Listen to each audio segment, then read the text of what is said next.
દ્વારકા ઐતિહાસિક, પુરાતત્વીય અને સાંસ્કૃતિક દૃષ્ટિકોણથી એક મહત્વપૂર્ણ સ્થળ છે. પ્રાચીન સાહિત્યમાં દ્વારકાનો ઉલ્લેખ હંમેશા સંશોધનનો વિષય રહ્યો છે. તે ભારતના સાંસ્કૃતિક ઇતિહાસનો એક મહત્વપૂર્ણ ભાગ પણ રહ્યો છે. તેના મહત્વને ધ્યાનમાં રાખીને ભૂતકાળમાં પણ ઇતિહાસકારો પુરાતત્વવિદો દ્વારા દ્વારકાની શોધ અને સંશોધન કરવામાં આવ્યું છે. પુરાતત્વવિદો દ્વારા પસંદ કરેલ વિસ્તારની શોધ કરવામાં આવી હતી અને મહત્વની વિશેષતાઓના ફોટોગ્રાફ્સ પણ લેવામાં આવ્યા હતા. હાલની પાણીની અંદરની તપાસ અને ફિલ્ડ વર્ક પુરાતત્વની આ શાખામાં પુરાતત્વવિદોને તાલીમ આપવા ઉપરાંત ડૂબી ગયેલા પુરાતત્વીય અવશેષોની શોધ અને દસ્તાવેજ અને અભ્યાસ કરવાનો છે. આયોજિત અભ્યાસનો હેતુ પુરાતત્વીય અને દરિયાઈ થાપણોના વૈજ્ઞાનિક પૃથ્થકરણ દ્વારા પુનઃ પ્રાપ્ત કરાયેલી વસ્તુઓનો પ્રાચીનતાની ખાતરી કરવાનો પણ છે. ઉલ્લેખનીય છે કે ભારતીય પુરાતત્વ સર્વેક્ષણની અંડર વોટર આર્કિયોલોજીક વિંગ 2005 થી 2007 સુધી વ્યવસ્થિત પુરાતત્વીય તપાસ હાથ ધરી હતી.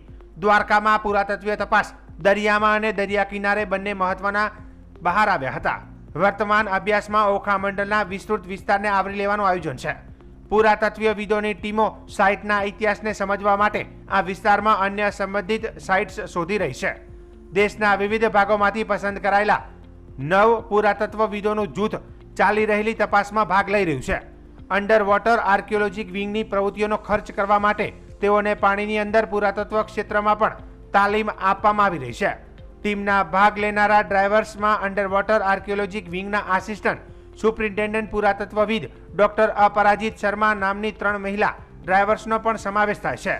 મદદનીશ અધિક્ષક પુરાતત્વવિદ અને ડોક્ટર રાજકુમારી બારબીના મદદનીશ પુરાતત્વવિદ નિયામક ઉત્કલન અને સંશોધનની હેમસાગર એ નાઇક પણ ખોદકામ સાથે સંકળાયેલા છે. આ ટીમ દેશના સૌથી અનુભવી અંડર વોટર આર્કિયોલોજીસ્ટ હેઠળ તેમનો સર્વે કરી રહી છે. द्वारिका पुरातात्विक, ऐतिहासिक और सांस्कृतिक रूप से भारत के इतिहास में बहुत ही महत्वपूर्ण है और इसके लिए समय समय पर इतिहासकार और पुरातत्वविद यहाँ पर अपने संशोधन करते रहे हैं. भारतीय पुरातत्व सर्वेक्षण ने भी पहले 1979 में और उसके बाद मेरे मार्गदर्शन में 2005 से 2007 तक यहाँ पर व्यवस्थित उत्खनन किए थे, लेकिन वो एक बहुत सीमित क्षेत्र में थे और यहाँ के इतिहास को जानने के लिए अभी एएसआई की जो अंडर वाटर आर्कियोलॉजी विंग है उसने पुरातात्विक संशोधन शुरू किया है. अभी हम लोगों ने पहली बार जो है यहाँ पे समुद्र में गोमती नदी के किनारे के साथ ही हम लोगों ने डाइविंग ऑपरेशंस किए और जो पहले से अवशेष वहाँ पे मिले थे उनकी स्थिति का अध्ययन किया और किस क्षेत्र में आगे कार्य को करना है उन क्षेत्रों की पहचान की. हमारे साथ हमारे इसमें 3 हमारी महिलाएं जो हैं उन्होंने भी इस डाइविंग में भाग लिया और अभी हम लोग और नए पुरातत्वविदों को ट्रेनिंग दे रहे हैं जिससे कि इस कार्य को विस्तृत रूप से किया जा सके. अभी हम लोग सिर्फ द्वारिका ही नहीं बल्कि इसके आसपास जो अन्य पुरातात्विक स्थल हैं उनका भी अध्ययन कर रहे हैं और समग्र रूप से इस क्षेत्र में और इस स्थल से जो भी संबंधित अन्य स्थल हैं उन सभी के साथ हम लोग एक व्यवस्थित अध्ययन करेंगे और इसी के क्रम में हम लोग पोटेंशियल आर्कियोलॉजिकल साइट्स जो हैं उनका एक्सप्लोरेशन कर रहे हैं, उनका डॉक्यूमेंटेशन किया है और आगे की कार्य योजना को बनाया जा रहा है.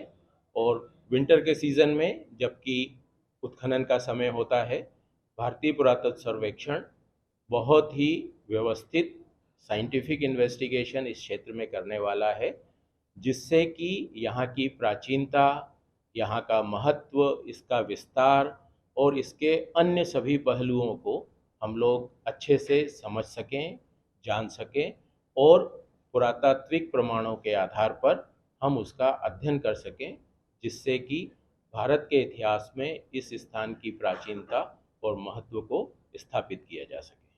सर, अब तक हम लोगों ने जो यहाँ पे 2006 में हाइड्रोलॉजिकल सर्वे किया था समुद्र के तट पर, उसमें 2 नॉटिकल माइल की लंबाई और 1 नॉटिकल माइल की चौड़ाई में हम लोगों ने साइड स्कैन सोनार, मल्टी बीम सोनार, इको साउंडर जैसे अत्याधुनिक उपकरणों का प्रयोग करके बहुत ही डिटेल्ड बाथीमेट्रिक सर्वे हम लोगों ने किया है और इस पूरे क्षेत्र की हमारे पास जानकारी है। लेकिन उत्खनन के जो कार्य थे वो एक 50 मीटर बाई 50 मीटर के सीमित क्षेत्र में किए गए थे और ये अवशेष हैं, इनका विस्तार जो है वो कहीं ज़्यादा है।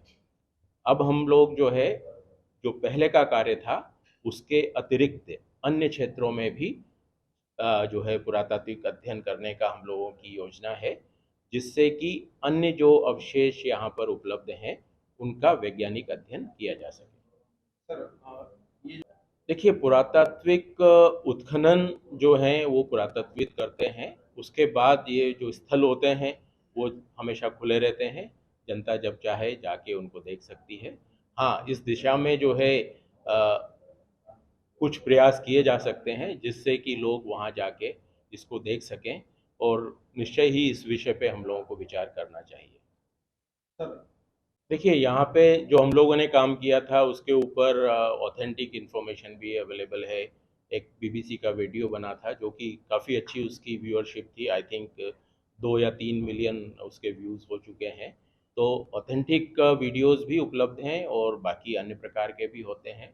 अब ये देखने वाले के ऊपर होता है कि वो कैसे और किस प्रकार के जो है सोर्स को सेलेक्ट करता है। यूट्यूब में तो बड़े बड़े महल और सोना पड़ा हुआ है, ऐसा दिख रहा है। सब देखिए, इंटरनेट पे हर प्रकार की सूचनाएं उपलब्ध हैं, हर प्रकार का मटेरियल उपलब्ध है।